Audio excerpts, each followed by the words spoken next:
Hey guys, welcome back to the KJ Methods YouTube channel. Today we are going to start our agency series. So we have a 5-part series on the agency test review. If you are new to the channel, I'm KJ. I am a real estate attorney as well as a pre-licensed instructor. I run a program called the KJ Method, which is a real estate exam prep program specifically designed to get you passing that real estate exam. We are going over various tests. I am very much interested in you understanding concepts, not just regurgitating. If you can understand the concepts, you can pass any test relating to that concept. So don't forget to like, share, and subscribe, and let other people know who are trying to pass the real estate exam. So without further ado, let's get started. Test question number 1. Broker Bob is the listing agent in a transaction where Broker Smith is the selling agent. The brokers enter into a sub-agency agreement. That's your key term. The result of the transaction is that A. Broker Smith has a fiduciary duty to the buyer. Broker Bob has a fiduciary duty to the buyer. Broker Smith and Broker Bob have a fiduciary duty to the seller. D. Both Broker Smith and Broker Bob have a fiduciary duty to the buyer. Okay, so essentially in here, you need to know what sub-agency is. And sub-agency is different from what we call co-oping, right? Sub-agency is not as practiced as much as it used to be. It's not illegal, but you will not see many states practicing it. And what it essentially means is when that broker brings the buyer, that broker becomes an agent of the other broker, of the listing broker. So when they bring the buyer, they become their agent. The problem with this is that in a sub-agency transaction, and please remember this, everyone in the transaction represents the seller, and the buyer has no representation at all. And so if you know that and you look at this, then very easy, the answer is C on this one. Number 2, which of the following best describes agency? A, a real estate salesperson's relationship with the seller. B, a relationship in which the principal gives authorization to an agent. C, a real estate brokerage relationship with a buyer. And A, any relationship between a broker and a consumer. And so what say you here? Guys, the only way that you're going to be in an agency is when we know that there is a principal and there is an agent. And that principal authorizes the agent to act on the principal's behalf. All of these answers here are describing, yeah, they're in a relationship together, but it doesn't specifically tell us that the principal is authorizing the agent in A, C, and D. But in B, it specifically says that this is a principal giving authorization to an agent. In A, they could be in a relationship as principal and agent, but we don't know. In C, same. D, the same. And so you will only, just because people are working together doesn't mean that they're in an agency. There must be a principal and there must be an agent. Number 3, Sal is the owner of a 25-unit property and decides to hire ABC Realty as its manager. All of the tenants have month-to-month or tenancy for years leases. On April 17th, Sal dies. The next rental payments are due on May 1st. Can ABC Realty continue to collect this rent? Let's see what it says. A, yes, because leases do not expire on the death of the landlord. B, no, because ABC Realty's agency terminated on Sal's death. C, no, because all leases expire at the death of the landlord. D, yes, because 30 days have not passed since Sal's death, so the next lease payment is due. Okay, let's get rid of D. The next lease payment is always going to be due. All right, but that's not what we're talking about here. In these test questions, you got to get to the moral of the story. Do you agree that really the question here is, does Sal's death have any effect on the agency between Sal and ABC Realty? That is the question. And what we should know is that all agency contracts, but if the principal dies or the agent dies, that agency is terminated. It's as simple as that. And so let's go through some of these answers though, because we can use it as a learning topic. It says A, because leases do not expire at the death of the landlord. That is true. Leases do not expire at the death of the landlord. Some do, some do not. You have to know which type of lease it is, but in any event, generally leases do not expire at the death of the landlord, but that's not what they're asking us, all right? B, no, because ABC's agency terminated at Sal's death. Of course, that is the answer. The agency terminates if either the principal or the agent dies. How about C? No, because all leases expire at the death. We just said that that is not true. And then D, we've already said that that has nothing to do with it. This next payment is, of course, going to be due. 4, Philip is an agent on a listed property. His seller accepted an offer on the listing 3 weeks ago, but Philip is concerned that the property will not close. So he continually markets this property, clearly indicating that the property is under contract, but that backup offers are being accepted. Can Philip accept an offer on this property? And I think that we talked about this sometime earlier, maybe in contracts. So now we're doing it in agency. There is a lot of overlap between contracts and agency. That's another thing that you should recognize. So no, the property is already under contract, so he cannot accept any other offers. B, no, the seller must wait for the purchaser to breach by not purchasing. C, yes, if that new offer contains a contingency placed in it, that it can be accepted until the other contract is extinguished. And D, yes, offers should be presented and can be accepted at any time. Well, this is that, do you understand that when we are already in a contract, you cannot just accept another contract. We can't have 2 contracts on that property at the same time. But what we certainly can have is a backup contract on the property. And how is it being backed up? It says, hey, the first one has to breach. It has to fall through. And if it falls through, then we can accept it. And so the best answer here is yes. If the new offer has a contingency placed in it that says it can't be accepted until the other contract falls through, then yes, we can accept a backup offer and a backup contract in that case. 5, your sister is a licensee and is working for ABC Realty Partners. You are a licensee with the same company, so you're both a licensee with the same company. Your sister has a customer that puts an offer in on a house that is listed by you. So you got the listing agent and then the buyer's agent, but the listing agent is this person is a client or a principal. But with the buying agent, this person is a customer, or in some states we call them third parties, okay? So principal, listing, customer, third party. So just fill that in depending upon what your state does.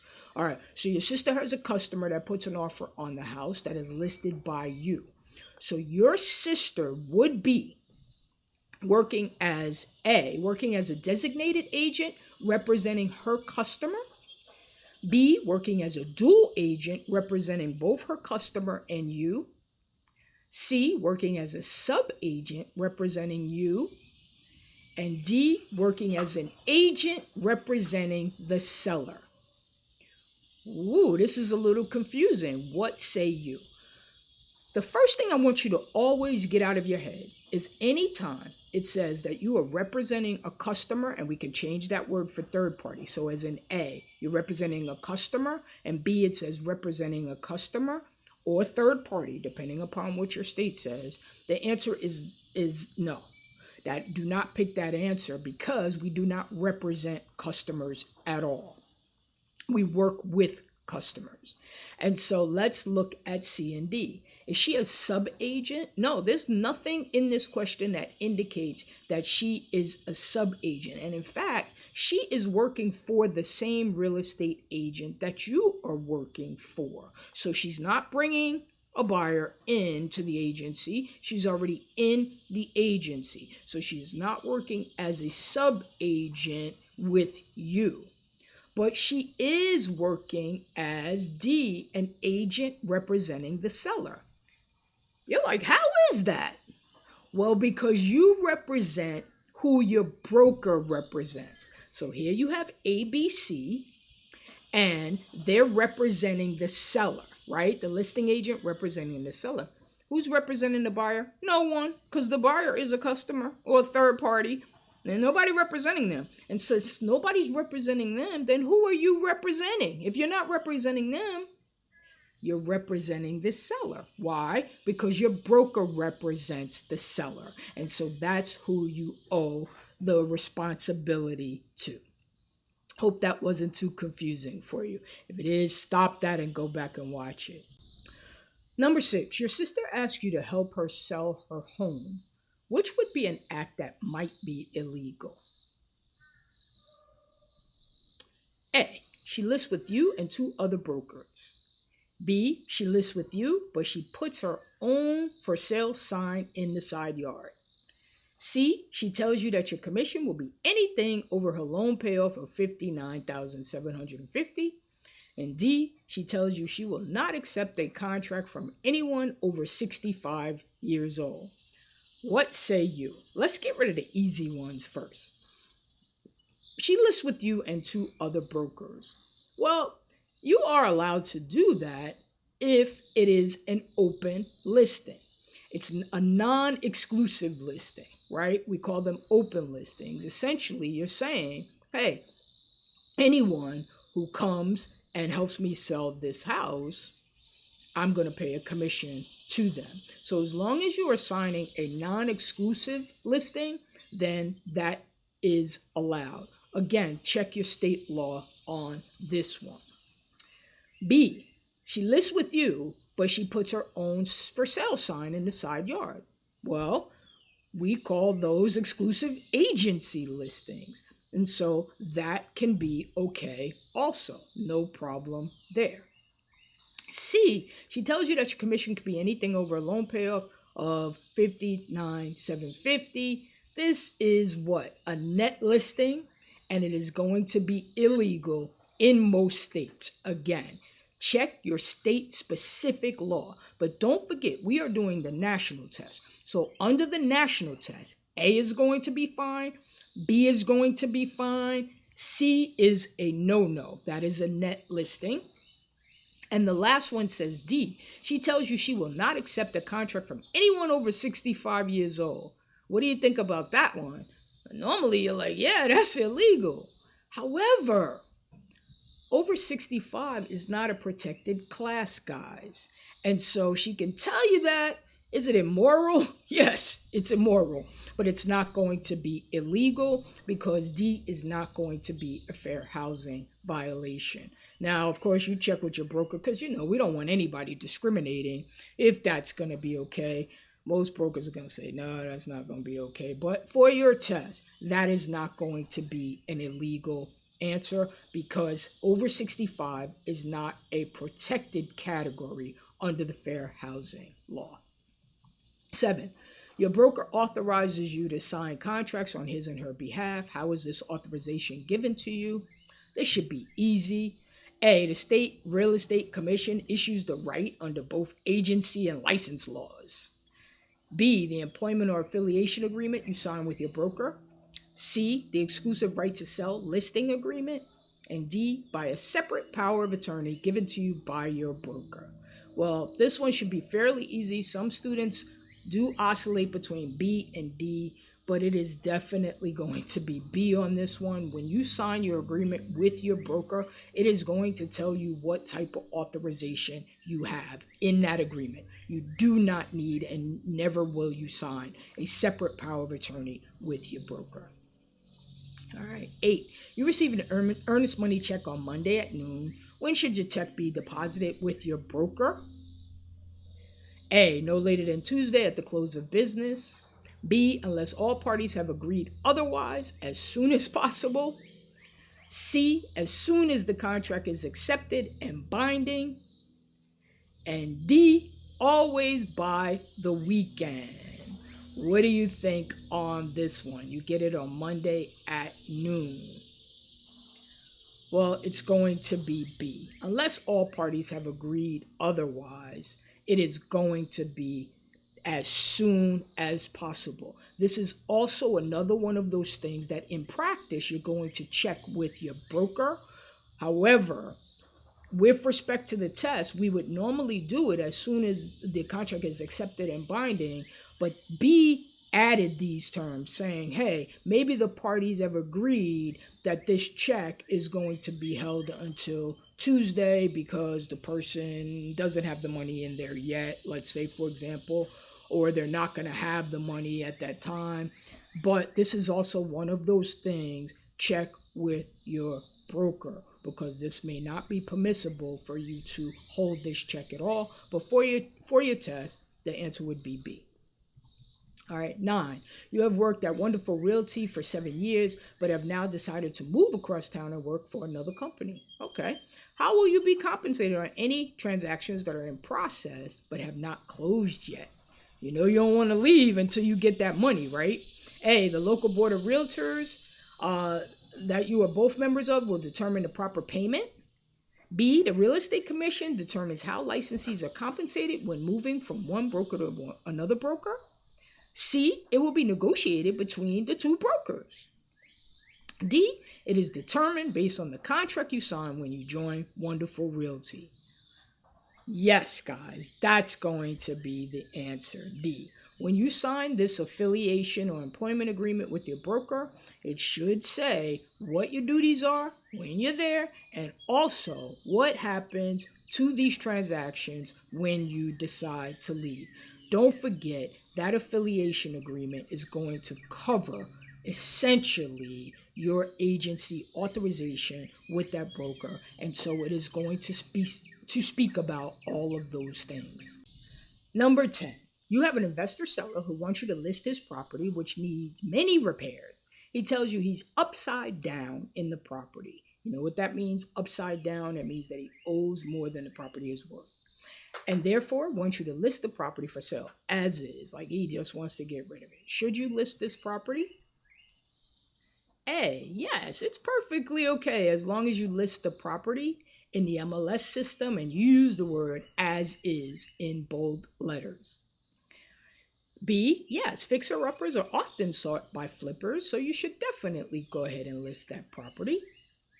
C, yes, you should list it, but you should make sure that all known latent defects are disclosed to the buyers.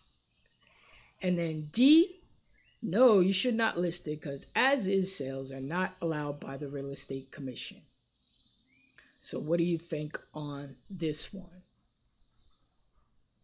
Well, a lot of students go back and forth between A and C, and the correct answer here is C.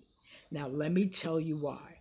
Once you become a real estate agent, you are not allowed to simply say, it was as is. We said it was as is, like you would do as a regular person. You can list the property as is, but with that as is, you need to make certain that you are disclosing all latent defects. What's latent? Hidden. You must disclose latent defects to your buyers. Essentially, what you're saying is, it's as is. There's a broken pipe underneath the property, and we are not going to lower the price for it. All right. But still in all, we're going to let you know about it. As real estate agents, we can't just, hey, you take it and you find all of the defects on the the property. Once again, this is another one of those check your state law, but we are on the national exam. And for the national exam, the answer is going to be C. All right, guys, that is it for part one of agency. Please let me know in the comments, are you learning? Are these explanations really making sense to you? I am KJ from the KJ Method. We'll be moving to part two very soon. We have 5 parts on agency. Please, I am trying to get 1,000 potential people to become agents by the end of 2025. So what do I need? A lot of people to watch this channel. Don't forget to like, share, and subscribe with everyone that you know who is interested in real estate. I will see you guys next time.